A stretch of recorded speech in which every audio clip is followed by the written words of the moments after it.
The following is distributed by the Berean Call. Y en su frente un nombre escrito, un misterio, Babilonia la Grande. Apocalipsis 17:5. Por lo tanto, como la luna recibe su luz del sol, así también el poder real, Estado, deriva de la autoridad pontifical el esplendor de su dignidad. El estado del mundo será restaurado por nuestra diligencia y cuidado, porque la autoridad pontifical y el poder real son plenamente suficientes para este propósito. Papa Inocencio III, 1198 a 1216. Capítulo 5. Un misterio. Babilonia. ¿Por qué se usa la palabra misterio? Verdaderamente parece un enigma que, en profecías sobre los últimos días, se mencione con tal prominencia a Babilonia, una ciudad antigua cuyas ruinas han estado cubiertas por las arenas del desierto por lo menos durante 2300 años. Se enseña comúnmente que la mujer representa a la antigua Babilonia restablecida. Por tanto, se considera que la reconstrucción que hace unos años inició Saddam Hussein, el sádico gobernante de Irak, contribuye al cumplimiento de esta visión. Sin embargo, aunque la antigua Babilonia fuera otra vez una ciudad habitada y activa, no podría ser la Babilonia a la que se refiere la escritura en la frente de la mujer. La Babilonia reconstruida por Saddam Hussein no satisface los criterios que expone Juan. Dichos criterios, que examinaremos en detalle, establecen la identidad de la mujer y, como veremos, no se trata de la antigua Babilonia. Saddam Hussein se imagina que es un Nabucodonosor moderno, quizás aún la reencarnación de aquel emperador de la antigua Babilonia. Lo que Hussein admira más de Nabucodonosor es que éste destruyó Jerusalén y mató o llevó cautivos a los habitantes de Israel a Babilonia, dejando desolada la tierra de Israel. Como el nuevo Nabucodonosor sueña con destruir de la misma forma a los israelitas actuales, a quienes ve como sus principales enemigos. Por supuesto, Babilonia misma fue entonces conquistada por los medos y persas. Pero eso Hussein considera a Irán, sucesor de la antigua Persia, como su otro enemigo acérrimo, y estuvo en guerra contra esa nación por 8 años. Hussein imprimió con orgullo su nombre en cada ladrillo que se está usando en la reconstrucción de la antigua Babilonia. Siendo odiado y temido por su propio pueblo, Hussein un día será depuesto, como le sucede finalmente a todos los tiranos. No nos sorprendería que los iraquíes, a fin de borrar hasta el último vestigio del aborrecible recuerdo de Hussein, arrasen después con las estructuras que él orgullosamente ha erigido en el sitio de la antigua Babilonia. Ya sea que esto suceda o no, es imposible que esta ciudad, reconstruida después de estar en ruinas por más de 2000 años, pueda confundirse con la Babilonia, que es el tema principal de Apocalipsis 17 y 18. La conexión con Babel. Existe, por supuesto, una conexión con la antigua Babilonia. El nombre en la frente de la mujer lo establece. ¿Qué podría significar ese nombre en el mundo de los últimos días, justo antes de la segunda venida de Cristo? Obviamente debe referirse a un aspecto dominante que es común a los 4 imperios, un elemento importante en el primer imperio, Babilonia, que todavía es dominante en Roma, el 4º imperio. Un aspecto importante en todos los imperios fue la unidad entre el trono y el altar, entre el rey y el sacerdote.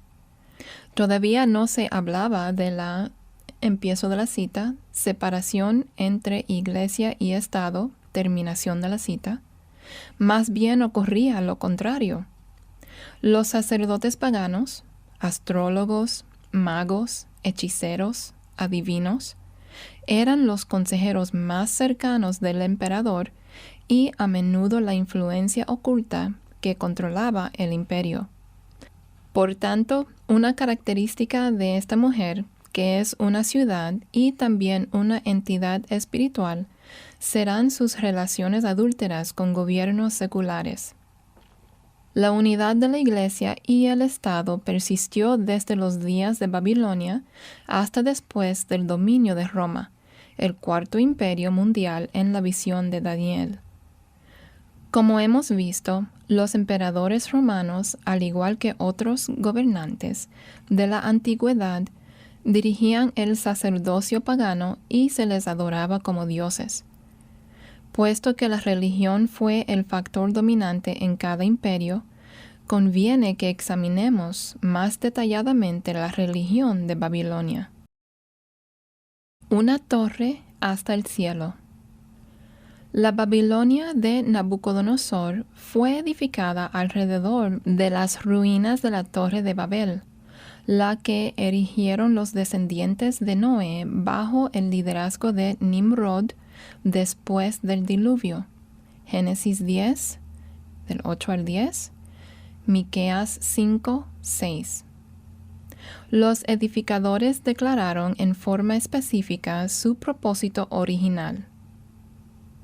Vamos, edifiquémonos una ciudad y una torre, cuya cúspide llegue al cielo, y hagámonos un nombre, por si fuéramos esparcidos sobre la faz de toda la tierra. Génesis 11, 4. La ciudad fue una unión político-civil de los habitantes de la tierra de esa época. La torre fue una empresa religiosa, el medio de alcanzar el cielo. Por tanto, Babel representa la unidad del Estado y la Iglesia, involucrando al mundo entero en el intento de elevar al hombre hasta el nivel de Dios. Tratar de cumplir ese deseo mediante una torre edificada con ingenio y energía humanos representa obviamente la religión del esfuerzo humano. Teniendo en cuenta que el mundo entero estaba unido en este esfuerzo, se trata del primer ejemplo de un gobierno mundial y una religión mundial unidos como uno solo. Puesto que el hombre comenzó con esta unidad, también debe terminar con ella. Ese es el claro mensaje en la frente de la mujer. La torre era la obsesión de los habitantes de la ciudad, el propósito de sus vidas que los unía y también los esclavizaba. La religión dominaba la asociación de la Iglesia y el Estado. Esto sucederá también en el nuevo orden mundial del Anticristo, al menos por un tiempo, como lo muestra claramente el hecho de que la mujer cabalga la bestia.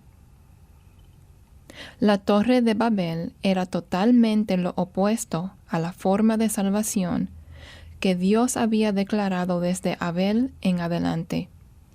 La rebelión de Adán y Eva en el huerto del Edén había separado de Dios al hombre. Ninguna reconciliación con Él y ninguna entrada al cielo era posible sin el pago total de la pena por el pecado. Para el hombre, una criatura finita, era imposible pagar el castigo infinito que exigía la infinita justicia de Dios. Un día, por su gracia y misericordia, Dios mismo vendría como hombre perfecto, sin pecado, para morir por los pecados del mundo, pagando la pena total que la justicia de Dios exigía. Él sería el Cordero de Dios. Juan 1, 29 y 36, el único sacrificio aceptable. Mientras esperaban al Mesías venidero, tenían que sacrificar animales como tipo del santo, quien, por el sacrificio de sí mismo, quitaría de un medio el pecado.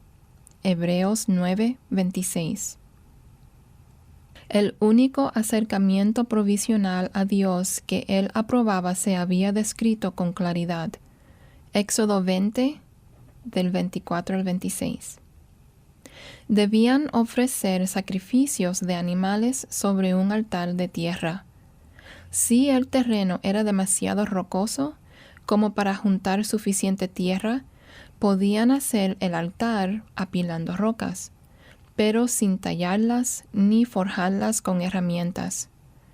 El altar tampoco debía ser elevado para que no tuvieran que subir gradas para acercarse a él. Ningún esfuerzo humano podría tener parte en la salvación del hombre. Esta debe ser un regalo de Dios, inmerecido, no ganado. Sin embargo, el orgullo humano siempre se ha resistido a la gracia de Dios. La clara violación contra la palabra de Dios continúa hoy en las catedrales ornamentadas y los dorados altares elevados, tanto protestantes como católicos, y también en los rituales que el ser humano neciamente imagina que ayudarán a hacerlo aceptable a Dios. Todo comenzó con Babel, un modelo que Roma ha seguido. La ciudad y la torre de Babel establecieron el modelo de la alianza impía entre el gobierno civil y una religión de esfuerzo propio y ritual, que continuó por miles de años y se demostró tanto en la Roma pagana como en la Roma cristiana después de la conversión de Constantino. La separación entre la Iglesia y el Estado es un concepto de origen reciente, mayormente desde la Reforma Protestante y la Iglesia Católica Romana, como la continuación religiosa del Imperio Romano. Se ha opuesto a esa idea en forma constante y hasta perversa. El Dr. Brownson, periodista católico muy apreciado del siglo XIX, expresó la posición del catolicismo en la revista Brownson Quarterly. Empiezo de la cita.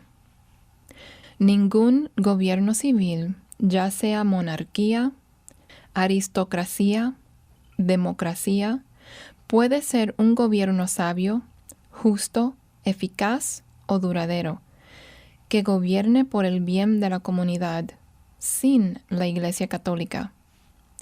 Y sin el papado no hay ni puede haber Iglesia Católica. Terminación de la cita. El Vaticano ha peleado constantemente contra todos los avances democráticos para pasar de monarquías absolutas al gobierno del pueblo, comenzando con la Carta Magna de Inglaterra, 15 de junio de 1215, la madre de las constituciones europeas. El Papa Inocencio III, 1198 al 1216, denunció de inmediato ese documento trascendental. Empiezo de la cita. La pronunció nula y sin efecto, y excomulgó a los varones ingleses que la obtuvieron. Terminación de la cita. Y absolvió al rey de su juramento a los varones. Alentado por el Papa, el rey Juan llevó mercenarios extranjeros para luchar contra los varones, causando gran destrucción en el país. Los papas subsiguientes hicieron todo lo que pudieron para ayudar al sucesor de Juan, Enrique III, a revocar la Carta Magna, empobreciendo al país con impuestos papales, los sueldos pagados a los numerosos sacerdotes importados de Italia, equivalían al triple de los ingresos anuales de la corona. Sin embargo, los varones prevalecieron.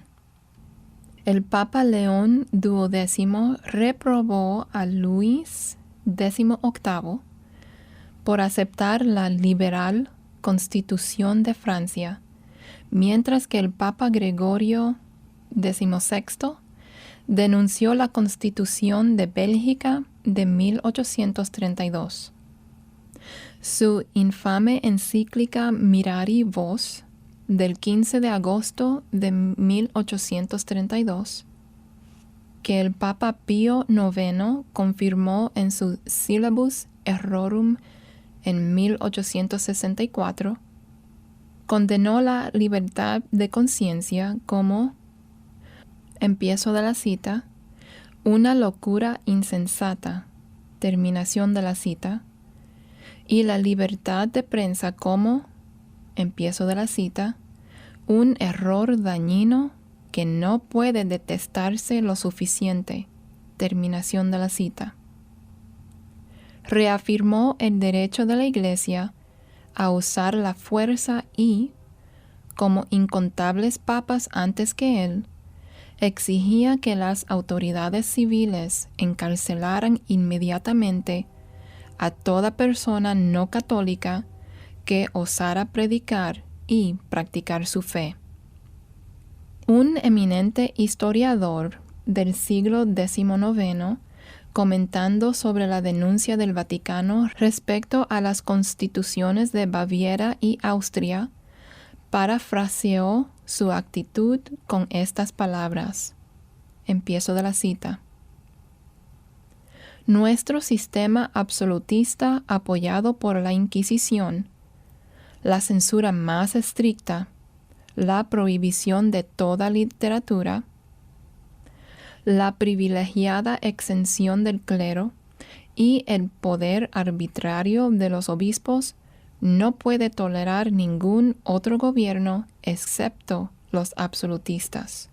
Terminación de la cita. La historia de Latinoamérica ha demostrado plenamente la exactitud de esa evaluación.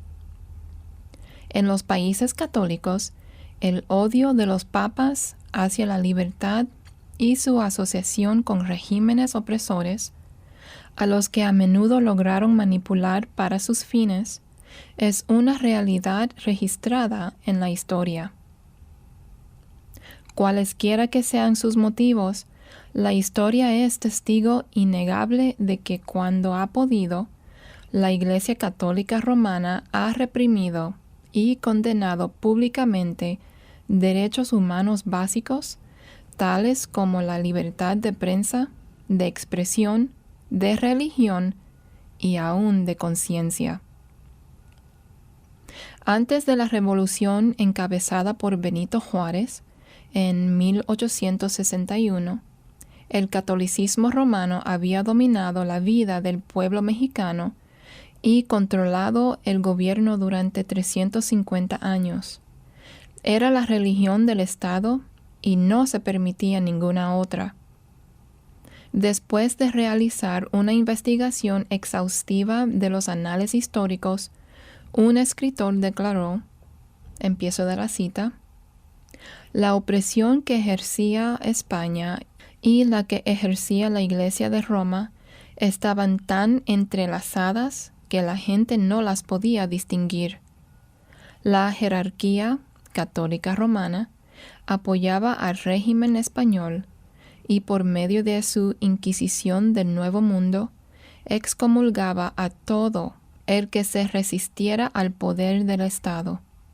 El gobierno a su vez ponía en vigor las leyes de la Iglesia y, como el brazo secular, funcionaba como ordenancista y hasta como verdugo para la Iglesia. Terminación de la cita. Las consecuencias de una religión estatal. Después que el ejército francés de Napoleón III derrotó a Juárez e instaló a Maximiliano como emperador de México, este comprendió que no podían volver al antiguo sistema totalitario. el Papa Pío IX escribió indignado a Maximiliano demandando lo siguiente. Empiezo de la cita. La religión católica debe, sobre todo, continuar siendo la gloria y el fundamento de la nación mexicana, excluyendo todo culto disidente. Terminación de la cita. Que, empiezo de la cita, la instrucción, sea pública o privada, debe estar dirigida y vigilada por la autoridad eclesiástica católica romana. Terminación de la cita. Y que la Iglesia no debe estar, empiezo de la cita, sujeta a la dirección arbitraria del gobierno civil. Terminación de la cita. La pobreza e inestabilidad que han plagado a Latinoamérica resultaron por la unión de la Iglesia y el Estado y por el poder sobre el gobierno que Roma, habiéndolo disfrutado en Europa por siglos, trajo al Nuevo Mundo en el nombre de Cristo. Los clérigos romanos eran como pequeños dioses que dominaban a los nativos, y estos eran sus siervos. Las revoluciones en los países latinoamericanos se formaron, en gran parte, por el contraste entre la pobreza del pueblo y la riqueza de la Iglesia Católica Romana y las impías dictaduras que ella apoyaba. La teología de liberación fue originada en Latinoamérica por sacerdotes y monjas católicos, cuyas agitadas conciencias ya no podían justificar la opresión de las masas que imponían tanto la Iglesia como el Estado. Se podrían mencionar muchos ejemplos más, pero los dejaremos para más adelante. Lo que queremos subrayar es que las raíces de la alianza impía entre la Iglesia y el Estado, bajo el dominio de la Iglesia, se remontan hasta Babel. Nimrod fundó el primer imperio mundial. La Iglesia y el Estado eran uno. Ese es el imperio ideal que el catolicismo romano, con todo su poder, ha tratado de establecer y mantener siempre que le ha sido posible. Como The Catholic World, el mundo católico, declaró en los días del Concilio Vaticano I, empiezo de la cita, aunque el Estado tiene algunos derechos, los tiene solo en virtud y con permiso de la autoridad superior de la Iglesia. Terminación de la cita. La antipatía del catolicismo romano hacia las libertades humanas fundamentales posteriormente originó alianzas impías con los gobiernos totalitarios de Hitler y Mussolini, a quienes el Papa y otros líderes eclesiásticos alabaron diciendo que Dios los había escogido. A los católicos se les prohibió oponerse a Mussolini y se les instó a apoyarlo. La Iglesia virtualmente puso al dictador fascista en el gobierno, como lo hizo con Hitler años después. A cambio de esto, Mussolini, en el concordato de 1929 con el Vaticano, estableció otra vez el catolicismo romano como la religión oficial del Estado, y toda crítica contra ella se consideraba delito capital. A la Iglesia se le otorgaron otros favores, incluyendo una vasta suma de dinero en efectivo y bonos. Las raíces de un engaño moderno. La promesa de Satanás a Eva, que ella podría ser uno de los dioses, fue el fundamento de la religión pagana en todo el mundo. Para lograr ese objetivo, el hombre tendría que hacer valer su poder y trabajar arduamente. Así nació la religión del esfuerzo propio. En realidad, Creer en obras en vez de la gracia siempre ha sido y sigue siendo religión, de la cual el catolicismo romano es el principal ejemplo. La construcción de la Torre de Babel parecía dar crédito al enorme engaño de que el hombre podía alcanzar el cielo con sus propios esfuerzos. Es muy probable que Nimrod haya sido el primer emperador que fue deificado y por lo tanto fue precursor del anticristo. Babel y la ciudad de Babilonia, que más tarde se construyó alrededor de sus ruinas, fue la cuna de la creencia en un destino superior para toda la humanidad. Más tarde, ese sueño se limitó a razas especiales, como los arios, una aspiración que el nazismo de Hitler procuró hacer realidad destruyendo a 6 millones de judíos. Haciéndose eco de la mentira de la serpiente, Hitler solía decir, empiezo de la cita, «El hombre se está volviendo Dios. Necesitamos hombres libres que sientan y sepan que Dios está en ellos mismos». Terminación de la cita. Sin embargo, según Hitler, los judíos no eran seres humanos, sino Untermenschen, subhumanos, y decidió exterminarlos por el bien de la raza aria. La teoría de Hitler respecto a la pureza de la sangre, que procuró mantener exterminando a los judíos, sin que se opusiera el Vaticano, tenía sus raíces en el antiguo ocultismo, incluyendo un mítico huerto del Edén nórdico en el lejano norte, conocido como Hiperbórea. Supuestamente allí una raza aria de dioses hombres habían sido engendrados por dioses que visitaron la tierra. Nietzsche, cuyas obras influyeron mucho en Hitler, comenzó su libro clave, Anticristo, con la frase, empiezo de la cita, «Veámonos tal como somos. Todos somos dioses hiperbóreos». Terminación de la cita. Era otra vez la mentira de la serpiente en el huerto del Edén.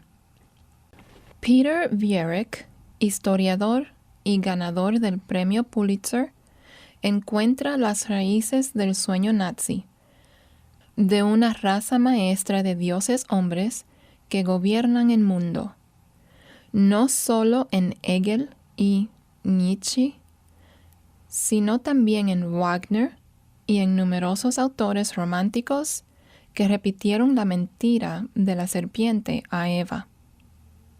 El siguiente extracto se ha tomado de la conclusión, en 1940, del extraordinario libro de Viereck, Metapolitics, The Roots of the Nazi Mind. Metapolítica, las raíces de la mentalidad nazi.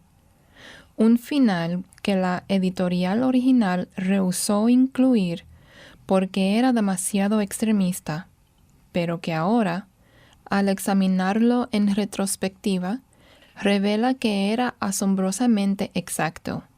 Empiezo de la cita. Mein Kampf era un éxito literario mucho antes que el pueblo alemán. Votando voluntariamente en la elección libre de la Asamblea Legislativa, Reichstag, el 30 de septiembre de 1930, aumentara los escaños nazis de 12 a 107 y los hiciera el partido más numeroso en Alemania. Para entonces, Hitler había dicho en Mein Kampf, tomando al azar una amenaza típica, si al comienzo de la Primera Guerra Mundial hubiéramos sometido a envenenamiento a 12 o 15 mil de estos hebreos que contaminan a nuestro pueblo, entonces el sacrificio de 1 millón de alemanes en el frente no habría sido en vano. La oportuna eliminación de 12.000 seres inútiles. El enigma alemán es esos millones de personas que votaron por Hitler de 1930 en adelante, exactamente qué clase de comportamiento podían esperar de la mentalidad de monstruo que trama tales amenazas de someter a envenenamiento. Su libro no es un documento clasificado como secreto. Millones de alemanes lo tienen. Algunos deben haberlo leído superficialmente.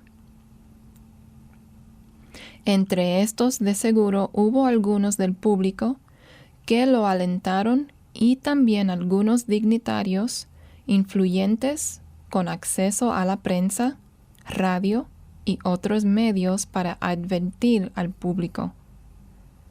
Algún día los mismos alemanes que ahora aclaman la arrogante entrada de Hitler en París dirán: no sabíamos lo que estaba pasando.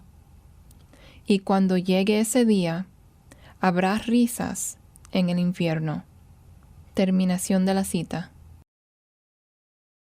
¿Fue Adolfo Hitler escogido por Dios? Seguramente que muchos de los 30 millones de católicos romanos en Alemania, así como los líderes de la Iglesia Católica Romana de allí y de Roma, deben haber conocido la obra Mein Kampf. Sin embargo, la jerarquía de la Iglesia alabó a Hitler, a veces con los términos más extravagantes. El Papa Pío XI le expresó al vicecanciller Fritz von Papen, también destacado católico, empiezo de la cita, cuán complacido estaba de que el gobierno alemán tuviera como líder a un hombre inflexiblemente opuesto al comunismo. Terminación de la cita. No hubo ningún reproche contra el mal que Hitler había descargado sobre Alemania. El obispo Berning publicó un libro recalcando la relación entre el catolicismo y el patriotismo, y le envió una copia a Hitler. Empiezo de la cita: como muestra de mi devoción. Terminación de la cita. El Monseñor Hartz elogió a Hitler por haber salvado a Alemania de, empiezo de la cita, la ponzoña del liberalismo y la peste del comunismo. Terminación de la cita. Franz Teichner, publicista católico, alabó, empiezo de la cita, al Führer dotado de genio. Terminación de la cita. Y declaró que había, empiezo de la cita, sido enviado por la providencia a fin de lograr la realización de las ideas sociales católicas. Terminación de la cita. La mayoría de los católicos alemanes estaban eufóricos después que se firmó el Concordato de 1933 entre Hitler y el Vaticano. A los jóvenes católicos se les ordenó, empiezo de la cita, que levantaran el brazo derecho como saludo y que desplegaran la bandera esvástica. La Organización de la Juventud Católica, New Deutsche Jugend, pidió la estrecha y total cooperación entre el Estado totalitario y la Iglesia totalitaria. Terminación de la cita. Los obispos alemanes unidos prometieron solidaridad al nacionalsocialismo. Al hablar en una reunión de jóvenes católicos en la Catedral de Treveris, el obispo Bornwasser declaró, empiezo de la cita, con la cabeza levantada y paso firme, hemos entrado al nuevo Reich, y estamos dispuestos a servirle con todo el poder de nuestro cuerpo y alma. Terminación de la cita. El obispo Vogt de Aachen, en un telegrama de felicitaciones, le prometió a Hitler que, empiezo de la cita, la diócesis y el obispo participarían encantados en la formación del nuevo Reich. Terminación de la cita.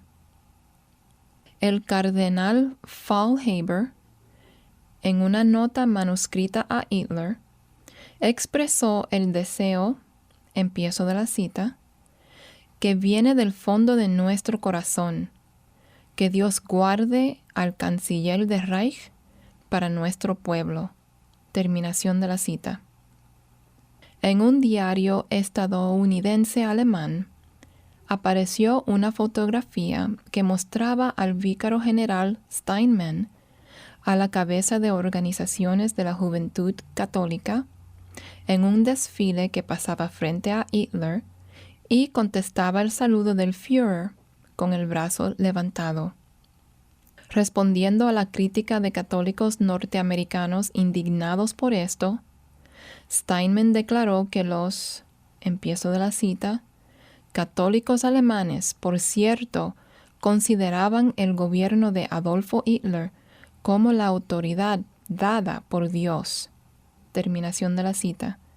Y que algún día el mundo, empiezo de la cita, reconocería con gratitud que Alemania erigió un baluarte contra el bolchevismo.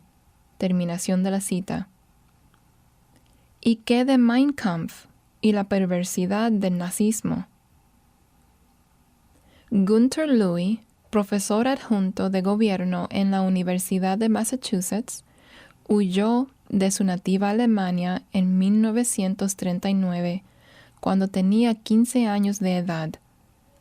Regresó en 1960 para pasar unos años investigando los archivos oficiales. En The Catholic Church and Nazi Germany, la Iglesia Católica y la Alemania nazi, Louis escribe el siguiente comentario. Empiezo de la cita. En 1933, Pío XI se refirió al canciller del Reich alemán, Hitler, como el primer estadista que, junto con el Papa, había reconocido claramente el peligro del bolchevismo. El obispo Landersdorfer alabó la armoniosa colaboración de la Iglesia y el Estado, aunque los nazis ya habían encarcelado a muchos sacerdotes y monjas por razones políticas. El 29 de marzo de 1936, 45.453.691 alemanes, o el 99% de aquellos con derecho a voto, fueron a las urnas. De estos, 44.461.278, o el 98.8% de los que votaron, expresaron que aprobaban el liderazgo de Hitler. El voto católico aprobando a Hitler fue casi unánime. Una carta pastoral conjunta de los obispos alemanes se leyó desde los púlpitos. El 3 de enero de 1937, declarando que los obispos alemanes consideran que es su deber apoyar al jefe del Reich alemán con todos esos medios que la Iglesia tiene a su disposición. Debemos movilizar todas las fuerzas espirituales y morales de la Iglesia para fortalecer la confianza en el Führer. Terminación de la cita. En esa época nadie podría haber desconocido la crueldad de Hitler y sus verdaderos objetivos. Sin embargo, los líderes católicos y la mayoría del clero protestante de Alemania continuaron alabando a su colega católico. 2 libros sobre Reich und Kirche, Estado e Iglesia, publicados con permiso de la Iglesia, afirmaron que, empiezo de la cita, profundizar el conocimiento de la gran obra de renovación alemana a la que el Führer nos ha llamado, terminación de la cita, era la, empiezo de la cita, mayor tarea espiritual del catolicismo alemán contemporáneo. Terminación de la cita. Karl Adam, teólogo católico de renombre mundial, declaró que el nacionalsocialismo y el catolicismo, lejos de estar en conflicto, empiezo de la cita, debían estar juntos como la naturaleza y la gracia, terminación de la cita, y que en Adolfo Hitler, Alemania había encontrado por fin a un verdadero canciller del pueblo. Una minoría de hombres valientes, tanto católicos como protestantes, se opusieron a Hitler, algunos públicamente, otros en conspiraciones secretas. Unas cuantas voces se levantaron en protesta pública. Una pertenecía a un sacerdote, un tal padre Muckerman, quien se atrevió a expresar su asombro y consternación de que, empiezo de la cita, a pesar de las brutalidades inhumanas perpetradas en los campos de concentración, a pesar de los insultos personales contra príncipes de la Iglesia, contra el Santo Padre y toda la Iglesia, los obispos encontraban palabras de aprecio para lo que, después del bolchevismo, es su peor enemigo. Terminación de la cita. Respuesta a un enigma. El enigma de Alemania sigue siendo el enigma de Rusia, China, Vietnam, Cuba, Haití, Yugoslavia, Sudáfrica y el mundo entero de hoy. Por otra parte, no es un enigma en absoluto si aceptamos el testimonio de la Escritura. Hallamos la respuesta en Babel, una torre que nunca se ha dejado de construir. Solo la ubicación y forma exterior cambian de vez en cuando, pero la pervertida ambición, siendo un sueño imposible, aún permanece. La consecuencia, el juicio de Dios sobre la raza humana, está claramente predicha en la profecía bíblica. Que quede esto en claro. Nos estamos acercando rápidamente a ese día. Mientras tanto, la mujer que cabalga la bestia, cuyo nombre es Misterio, Babilonia, jugará un papel clave. Como resultado, ella recibirá el juicio de Dios antes que el resto del mundo conozca también su asombroso y pleno poder. En su importante análisis, en 1940, Viereck advirtió que el nazismo era una religión que había contaminado a la juventud de Alemania. Era el culto pagano a la naturaleza. Sin embargo, su declaración de que era cristiana engañó a millones, tal como está sucediendo actualmente en los Estados Unidos por el mismo medio. Dicha perversión salió a la superficie en la distorsionada forma de pensar de Joseph Goebbels, el ministro de propaganda nazi, quien admiraba a Cristo, empiezo de la cita, como alguien que pertenecía a una larga línea de héroes arios, desde Wotan y Siegfriedo hasta Wagner y Hitler. Terminación de la cita. El Dr. Ley, jefe del Frente Laboral Nazi, se hizo eco del cambio al declarar, empiezo de la cita, nuestra fe es el nacionalsocialismo. Terminación de la cita. Hans Kerrl, ministro nazi de culto, amplió la mentira que fue aceptada por la mayoría de los católicos y protestantes.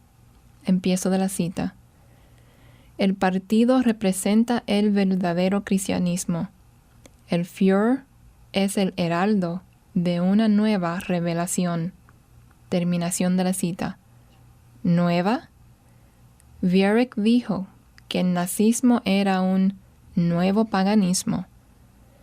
En realidad, solo la apariencia era nueva, pero bajo la superficie todavía era Babel. La visión de Juan acerca de la mujer sobre la bestia muestra ese hecho con claridad. La religión del esfuerzo propio. Dios confundió el lenguaje de los que edificaban Babel, haciendo que hablaran numerosos idiomas para que no se entendieran, y así se esparcieron. Pero persistió la orgullosa religión del esfuerzo propio que conduce a la deificación de una raza dominante. La evidencia son las ruinas de torres similares a las de Babel, llamadas zigurates, que se encuentran en muchos lugares de esa zona del mundo. Sin embargo, ningún zigurat alcanzó gran altura con la tecnología primitiva de esos días. El cielo todavía estaba fuera del alcance del hombre. Por tanto, los zigurates llegaron a ser altares ocultistas donde se practicaba toda clase de perversión. En sus pináculos comenzó la astrología, adorando los cuerpos celestes porque creían que tenían poderes místicos para controlar el destino de los hombres. En vez de desaparecer, la religión del esfuerzo propio de Babel se institucionalizó en Babilonia y todo su vasto imperio. Esto es paganismo, la religión mundial perenne que persiste hasta hoy. Y no solo existe aún entre pueblos primitivos que adoran espíritus de la naturaleza, sino que prospera entre profesores universitarios que le atribuyen similar inteligencia a las fuerzas de la naturaleza. A través de los siglos, el paganismo se ha caracterizado en el mundo por misteriosos rituales celebrados alrededor de altares bellamente tallados y decorados sobre estructuras como las pirámides que uno encuentra desde Egipto hasta Centroamérica y Sudamérica. Aunque por medio de sus profetas Dios advirtió contra este mal, Israel también sucumbió a la seducción pagana. Puesto que corrompieron la verdad que Él les había enseñado, finalmente recayó el juicio de Dios sobre su pueblo escogido. El Antiguo Testamento contiene muchas referencias a los lugares altos que se construyeron en Israel. Violando la prohibición contra subir por gradas al altar de Dios, se volvieron centros de idolatría judía. Éxodo 20:26, Levítico 26:30, Números 22:41 y otros. En períodos de arrepentimiento y avivamiento, reyes y sacerdotes piadosos destruyeron esos lugares altos y sus ídolos, pero Israel nunca pudo deshacerse de este mal. Tanto ortodoxos como católicos, y hasta algunos protestantes, han seguido la misma corrupción con sus estructuras majestuosas, elevados altares de oro, vestimentas ornamentadas y liturgías complejas, lo cual supuestamente agrada a Dios y ayuda a abrir las puertas del cielo. Los ladrillos y asfalto que emplearon nos recuerdan que Babel no solo fue una empresa religiosa y política, sino que ocupó la tecnología y ciencia más adelantadas de su época.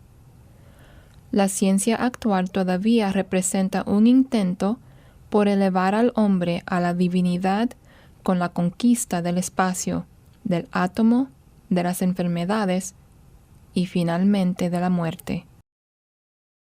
Babilonia todavía vive. En Babel, Dios diseminó a la raza humana y confundió su lenguaje para que no pudieran comunicarse entre sí sus planes malvados. En el Areópago de Atenas, Pablo declaró que Dios había separado a las razas y naciones para que pudieran concentrarse en buscarlo a Él. Hechos 17, del 26 a 27. El consenso hoy es que necesitamos exactamente lo contrario. La solución para los males de la humanidad vendrá cuando los idiomas sean comprensibles para todos y las naciones se unan como empresas científicas, las que finalmente conviertan este planeta Tierra en paraíso otra vez. Eso declaraba un aviso de Lockheed Corporation en la revista Scientific American que incluía una ilustración de la antigua Torre de Babel.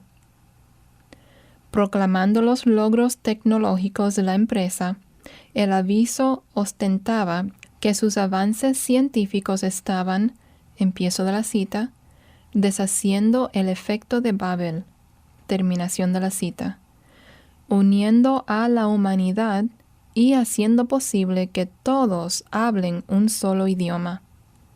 En otras palabras, la compañía Lockheed estaba oponiéndose a Dios, el único responsable de que lo llamaban, empiezo de la cita, el efecto de Babel, terminación de la cita. La Torre de Babel llena el póster oficial de la Unión Europea formada por 12 naciones, cuya nueva moneda muestra a una mujer montando una bestia. Arriba de la torre no terminada hay 12 estrellas en semicírculo. Estas, sin embargo, a diferencia de las estrellas de la bandera norteamericana, están al revés, formando el pentagrama del ocultismo clásico. El pentagrama, con sus 2 cuernos apuntando hacia arriba y la barba hacia abajo, también es conocido como la Cabre de Mendes o Baphomet, símbolo de Satanás. La empresa International Business Machines, IBM, también ha usado en algunos de sus avisos publicitarios una pintura de la Torre de Babel, hecha por un artista, con modernos rascacielos que sobresalen de la estructura semiterminada. ¿Por qué este regreso nostálgico a lo que la mayoría de la gente descarta como mito?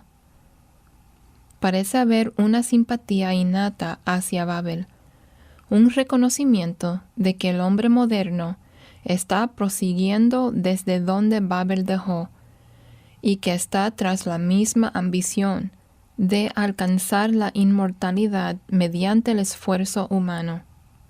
Dios diseminó a los constructores de Babel, pero el objetivo hoy es lo contrario: unir a todas las naciones en un nuevo orden mundial. Dios confundió los idiomas, pero la tecnología actual tiene como meta derribar las barreras idiomáticas. Pronto habrá teléfonos que permitirán que alguien hable en Los Ángeles en inglés y otra persona en Tokio lo escuche en japonés. ¿Debemos atrevernos a afirmar que algo anda mal? ¿Por qué no podemos alentar y disfrutar lo que pueden realizar el intelecto y el talento? Aún Dios reconoció el potencial ilimitado de las capacidades humanas cuando dijo: y nada les hará desistir ahora de lo que han pensado hacer. Génesis 11, 7. Sin embargo, Dios ya había declarado que el intento del corazón del hombre es malo desde su juventud.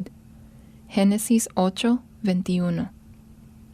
Por lo tanto, el ingenio humano, como lo previó Dios, crearía una maldad siempre creciente, al punto de poner en juego la supervivencia de la humanidad.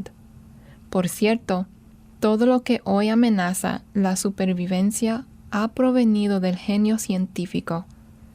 Si somos honestos, también debemos admitir que el aumento de la urbanización, aún en tiempos antiguos, ha contribuido a la ola cada vez mayor de maldad que amenaza con dominar nuestro mundo actual. La visión de Juan indica que Babilonia estará viva en los últimos tiempos. En la frente de la mujer que cabalga la bestia tendrá las palabras Misterio, Babilonia. Está claro que ella representa el paganismo que revivirá. Sin embargo, lo más interesante es que ella personifica el cristianismo paganizado. La mujer representa un sistema religioso mundial que tiene su base en Roma y afirma ser cristiano, pero sus raíces están en Babel y Babilonia. Dicha conclusión será incuestionable a medida que continuemos examinando la visión que recibió el apóstol Juan. Please visit our website, thebereancall.org, to access our radio archives going back to 1999 and our newsletter going back to 1986. We offer daily updates by email or visit us on Facebook or Twitter. Are you looking for information about a specific topic? Go to thebereancall.org and click on Topics at the top of the page. Our online store is thebereancall.com. We offer a wide variety of books, tracts, CDs, and DVDs. Note that most of our ebooks are free. I'm Gary Carmichael. Thanks for tuning in, and we hope you can join us again next week. Until then, we encourage you to search the Scriptures 24/7. Though none go with me, I still will follow. No turning back, no turning back.